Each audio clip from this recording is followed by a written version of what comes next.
You are listening to the Mark Lesko Podcast, a podcast by diehard fans for fans. Mark covers all things Penn State football and the Pittsburgh Steelers, as well as anything related to the sports and fitness world. Tune in weekly to listen to a couple of dedicated fans talk about these topics without filters. Thank you for listening to the Mark Lesko Podcast.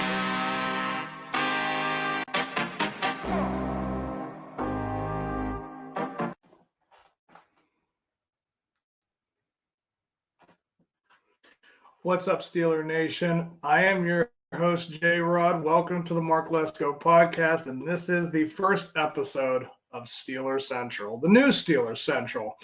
My good buddy Mark, he does love his Steelers, guys. Just rest assured of that. But he does want to focus and devote his time to Penn State stuff, which is what he started the podcast for. I completely understand that. When he reached out to me a couple of years ago to do the show with the Steelers, he was like, eventually I would like you to take over. And I'm like, wow, like that would be a huge honor. And yeah, I'm right now doing a Pirate podcast and the Steelers now. I do want to apologize in advance if the video quality is terrible. I have gotten a new webcam. I have tried to get a HDMI to USB cable to plug into my router to make it stronger, guys. But where I live at, it's virtually impossible to get any decent quality internet speed. There's no 5G. So if it's a bad connection and I'm distorted, I do apologize. We'll try and figure something out, but the options are limited. So with that being said, going into this, we're going to be talking about the opening kickoff. Like my topping points are going to be kickoff, halftime, and the 2-minute warning. So the kickoff, my subject will be on Aaron Rodgers, and he is trying his darndest to not come in like I thought he would. I mean, months ago when the news broke about Aaron Rodgers coming, I think about 90% of us were like, this guy is such a diva. The guy is such a hothead. He is such a blowhard. He is materialistic and just egotistical. Like he tries to hog as much of the spotlight as he possibly can. Wait, I am still talking about Rodgers and not Tom. I'm sorry. Sorry to throw that in. But yeah, it just now that these two are together, it's just he's come in so far and he has not done any of that. So it's a welcome surprise for anybody who doesn't care for any more drama than this team has had endured for the last, 7-8 years. You know, Ben, it really did start with Ben. When Mason Rudolph was drafted, it was apparent that Ben was not only going to not help him develop, but he wanted to just, continue doing his thing. And listen, Ben is Ben. He is a first ballot Hall of Famer. You're not taking that away from him. But the fact that he really didn't seem to want to transition the new guy into his position. And, I don't know, maybe Mason didn't show him enough. I'm not really sure what the case was, but if there is a person in this world who I do feel like has spent a lot of his career really questioning, like, how did I handle myself so wonderfully? And I think it is Mason Rudolph. I've never heard the guy complain about anything. It just seems like, all right, that's fine. I'll do whatever. And that is fantastic. I really wish a lot more people had that attitude. But then, of course, the 2017 season happened with the Ryan Shazier injury, and then, the Le'Veon Bell drama, and then we lost, in the championship to the Patriots. And then the next season, everything kind of imploded. Le'Veon Bell left. Antonio Brown started to show this side of him that was kind of hidden for 5-6 years in Pittsburgh, and it wasn't held back anymore. And, Ben was getting older, and the offensive line that was fantastic with Bell, started to retire or decimate and go away. And ever since then, we have been having one of the toughest challenges with Ben retiring and having to try to find a quarterback that helps get things better, get back on track. with the whole Mitch Trubisky, Kenny Pickett drafting, I mean, I thought it was an okay draft pick, but at the same time, they talked about for months, with analysts and saying that was a really bad draft class, and it really was a bad draft class, that Kenny came in and did what he did and didn't do really a whole lot. I mean, he did have some fourth quarter drives that came back, and it was surprising to see like that fourth quarter magic. We had a lot of hope for that, and within the next year, it all kind of dwindled away. And the thing about with Kenny Pickett, his situation was about as bad as it could have been, with having no one to really mentor him. And then you have a guy like Tomlin, who is not known ever, because he had never had to get a quarterback ready. Like, he just did not prepare the dude for a whole lot. And it just seemed like it was doomed from the start. So, I mean, I can't really fault him if he has, bad blood or ill will, because how as an organization can you say that, you have such a historic franchise and all these winning seasons and championships and everything, and you can't develop a quarterback?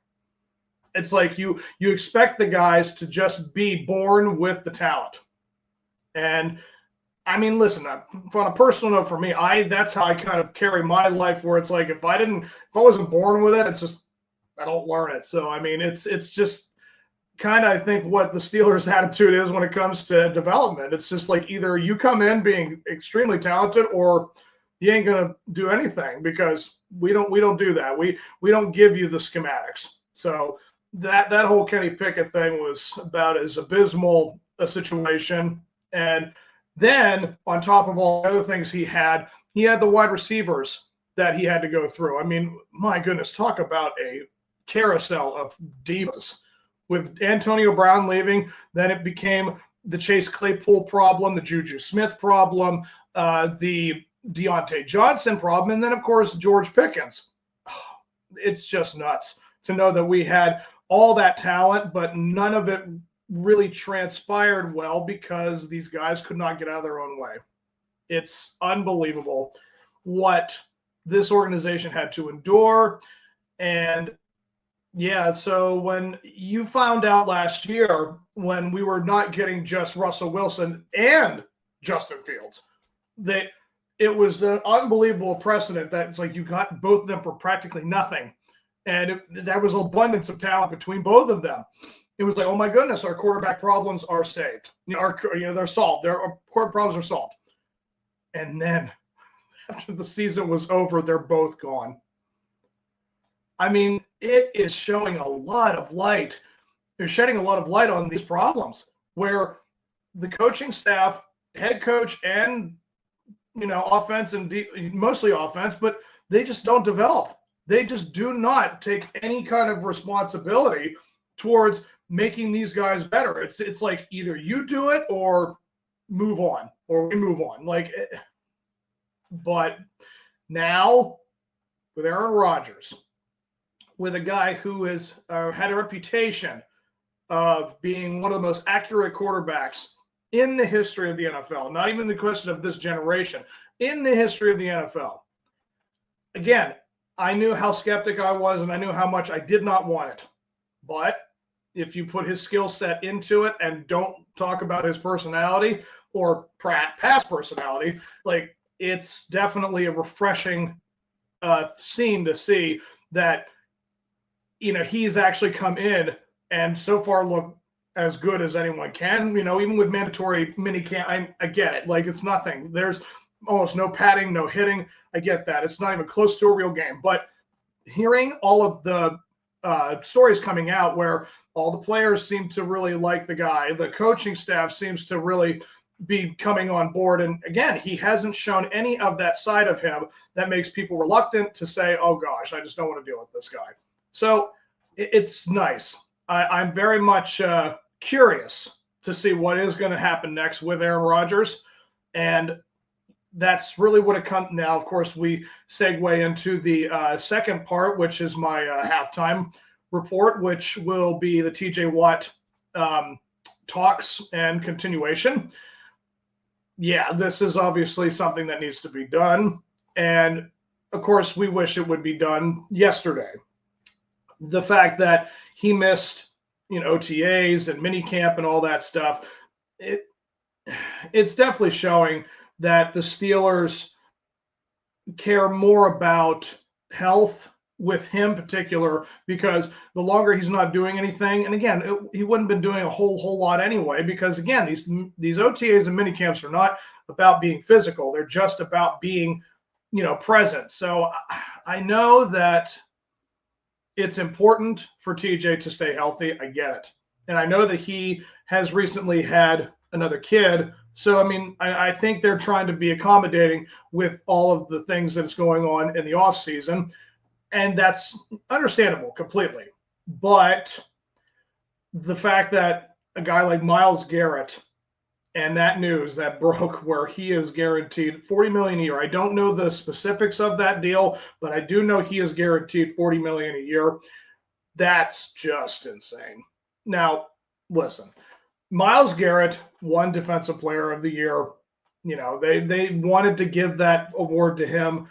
It's basically a popularity contest half the time, even more than it is about the actual stats that get you that award. Like, I'm not saying Aaron Donald didn't deserve, 2 or 3 straight Defensive Player of the Years, but it just seemed like, well, we like this guy so much and we don't want anyone to mess that up. Guys like TJ and Max Crosby of the Raiders, it's just like, you do realize these guys are some of the best skill set players at their position. And they just refuse to acknowledge that, and they just cannot apparently put edge rusher or, that position into the conversation because they're basically trying to get rid of it. And they eliminate the guys with double, triple coverage on TJ. He's being held a couple times. I'm not saying all the time. I'm saying a couple times. It's just apparent that TJ just does not fit what they consider to be, an overall great defensive player. And I just think that's nuts to think how many sacks the dude has in his career, all of the just ways he disrupts the other side of the ball.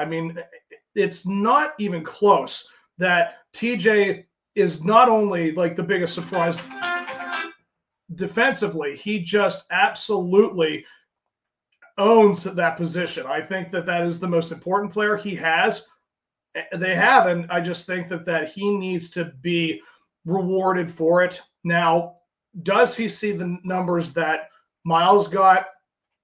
I know they have the cap space to do it. I do know this. So it's just now a question, I guess, of the years. And maybe that is what's kind of holding this all back.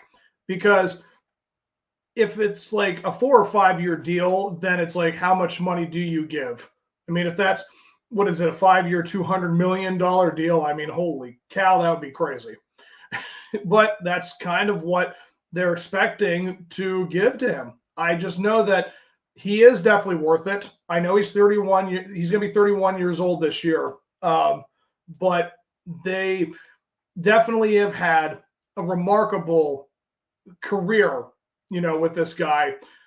And yes, he has not shown a whole lot in the postseason, but we've only been to the postseason, 4 or 5 games in the wild card and out in the first round. Because again, this is this horrible, ability not to develop. Again, there were so many problems with this team collectively as a whole. One guy cannot do it all by himself. And yeah, I understand the one game in Buffalo may have been probably the closest we've had, but he wasn't there. He wasn't there. If he was on that field healthy, they would have won that game probably. Truly. They kept up with the Buffalo Bills pretty well 2 years ago. But again, the offense and the just juggernaut that they have on that side of the ball, it's just almost impossible to keep up. And being in their field, that's just insane. So yeah, this deal needs to get done. I would like to think it will happen probably at the end of July, because again, they're not starting preseason stuff until about that time. So maybe by then, so we're still a month away or so. I know that ultimately what you have here is just, it's a tough situation, but in the end, he is a Steeler. They know that. He knows that. And I think this deal will get done. So let's wrap this up with my 2-minute warning. I'm just going to go down like the entire roster just to start out. Again, my first show, and I just want to say about all of the great pieces that this team has going into this 2025 season. I know realistically we should be concerned more about 2026 and making sure we get the quarterback of the future. And listen, if Aaron Rodgers goes out there and just does the best version of himself, which again, I would like to think at 41, turning 42, I mean, he could probably still throw 4,000 yards at the max, but that would still then be probably around 25, 30 touchdowns. I can see that from a 41-year-old Aaron Rodgers easily. It's just merely a question like, can they get the WR2 they need, or are they just going to fill the tight end room and just kind of use that as the WR2? That either way, I think Arthur Smith has to really open up the playbook, because for the first time since Ben, they have a quarterback that does not throw interceptions, does not sit back in the pocket for 15 minutes, and does not take sacks. He doesn't do that. So again, I don't care how old the guy is. He just, all those things are going to be gone with Aaron Rodgers. Now, acquiring a guy like Caleb Johnson in the draft, that I thought was the best pickup of the whole draft. I know Derek Harmon answers a lot of questions on the defensive side of the ball. That's fantastic. But watching a guy like Caleb Johnson at Iowa basically be about 50 to 55% of their offense, and knowing he can handle that responsibility, that's pretty awesome to see that. And of course, Jaylen Warren has been, Najee's backup for 3 years now, going into his third season. I personally think this dude is ready to take a lot of the load as well. A Warren and Johnson combination really will open up the passing game in any way, shape, or form. Now, the biggest question naturally is, can this offensive line start to click? It's been 3-4 years of the same guys. Now they're going to be putting Broderick Jones at his spot, and Troy Fautano is also at Broderick's spot, but he knows how to play the other side too. So the fact that both tackle positions are figured out, and a guy like Zach Frazier, fantastic center, going to have an amazing career with the Steelers. And then Isaac Seumalo, I know he is about 30, almost 30 if he is not late 30s, early 30s, he's still got a lot left in the tank. Then it's just really then comes down to, can Casey McCormick do his part. And then when you have big guys like Darnell Washington and I want to say, if you use your tight ends properly, and big guy like DK Metcalf, the fact that we've got this guy, I said it last year that we needed to go and acquire him because of Russell Wilson. Didn't happen. And now that in the offseason we go and get him for Aaron Rodgers. This could turn out to be the most dangerous tangent, in all of the NFL, which I'm really excited to see. But again, we are still questioning the WR2 spot. Calvin Austin, as great as he can be when they throw it to him and that he makes the plays, the fact that you have a 5'9", 165-pound guy, that sounds like when something smashes on top of it, it's going to look like those old cartoons, just completely flat. I get concerned when I hear guys that size with that much weight in the NFL. But hey, if you're that fast and you're that, efficient, maybe you never get caught. That's the whole reason for it. But, if you look, of course, what are the options out there with Alan Lazard, Romeo Doubs, even Amari Cooper? I'm not totally sold on that one, but there are options still. And it's really just a question of, does, Aaron Rodgers require that? That's really what it comes down to. We need to make sure that guy's happy with who he's throwing to. But yeah, again, mandatory minicamp sounded like it went as well as it could, and the plays were being made. So I think that it's definitely going to be a good season because of all the pieces that are coming. So I'm not doing a prediction right now, but it's nice to know that we have this time to really collect ourselves and then start the preseason and then go into the 2025 season. So I'm very excited to see what comes down. And I'm going to wrap this up with this, guys. I hope that you guys enjoyed this. I really am so excited, and I cannot wait until everything starts to go down. And again, with my picture, I hope it gets better. And with that, you guys have yourselves a good one. And here we go, Steelers.